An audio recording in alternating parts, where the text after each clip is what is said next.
You can see these new Cub Bears like blue here anytime during the regular business hours between 9 and 4:30 p.m. This November, voters will decide if marijuana use will be legal for everyone over 21.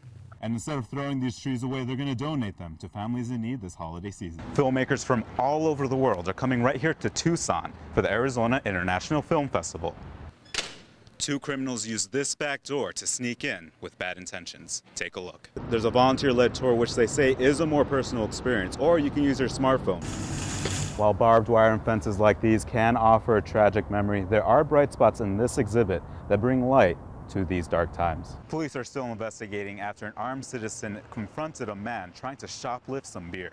I think it's preposterous that it's been illegal for this long. No, I'm not going to vote for that. With any bill, there's going to be lovers and haters. Especially true for Prop 205, allowing the purchase and consumption of an ounce of pot. Many people still have this perception that marijuana is harmful and causes all of these things, which is erroneous. We've got the strain. It's a So Mango. Jean-Paul Genet, who owns a local grow facility and dispensary, working to make recreational marijuana use a reality for Arizona. If passed, it would mean a 15% tax on all marijuana sales, starting as soon as 2018. It's going to provide more employment.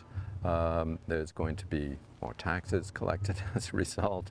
And he says that's not all.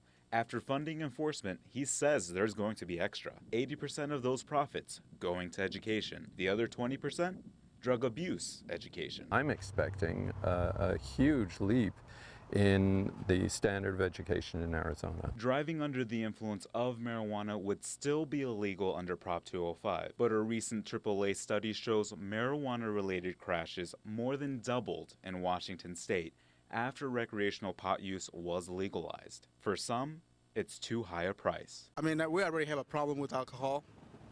Now, when legalizing this, it's going to be even worse. But Genet says there is a need. We're very, very careful about the product that we give to our patients.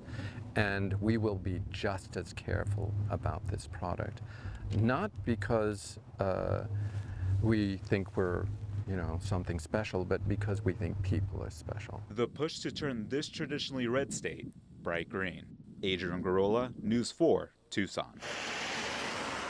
Not even the snow is stopping Tennessee veteran and pastor Walter McGill in his journey across the country for his Christian beliefs and his nation. I'm raising awareness to the Ten Commandments, the Golden Rule, and our nation's founding documents as I promote a new birth of freedom and integrity in our country. I'm also raising awareness to veterans' issues as well. Not only veterans, but the American flag is also a major cause he is walking for. I'm aspiring to be the first veteran in history to hand carry the Old Glory from sea to shining sea. There's a message that went along with the flag. And that message is, God loves America. Passing through Flagstaff, he also looks to devote this walk to recent community losses. Officer Tyler Stewart and Kayla Mueller. I've added 4 miles to my walk through Flagstaff as a special tribute for these 2 innocent souls that were lost in the line of duty. I want the families to know that my heart goes out to them and my condolences. I've actually read the letter that Kayla Mueller wrote to her family before her death. She said something that impacted me very strongly. She said, even when you're in prison, you can be free. That resonated with me so strongly because I'm promoting a new birth of freedom and integrity in America. She illustrated the very thing I'm promoting, to be free no matter where you are. McGill will continue walking through Flagstaff tomorrow to his final stop of Santa Monica Pier and hopes to be there by April 29th. Adrian Gurrola, NAZ Today. Over 1,000 medals here at the U of A Mall, each medal commemorating life lost on the U.S.S. Arizona during the Pearl Harbor attack. Hundreds came out to the dedication, many to remember their loved ones who made the ultimate sacrifice. Uncle Garth Hodges is on one of these emblems today. December 7th, 1941, a day that will live in infamy for the country, survivors, and family members. It means a lot. It means a lot to me, and I think it will mean a lot to my brother and my sister. Bill Westcott wasn't born yet when his uncle died at just 18 years old, but his memory remains. Throughout my childhood, and my Uncle Bill was something that he talked about all the time. My father, Edward Westcott, never got over the loss of his best friend and his older brother.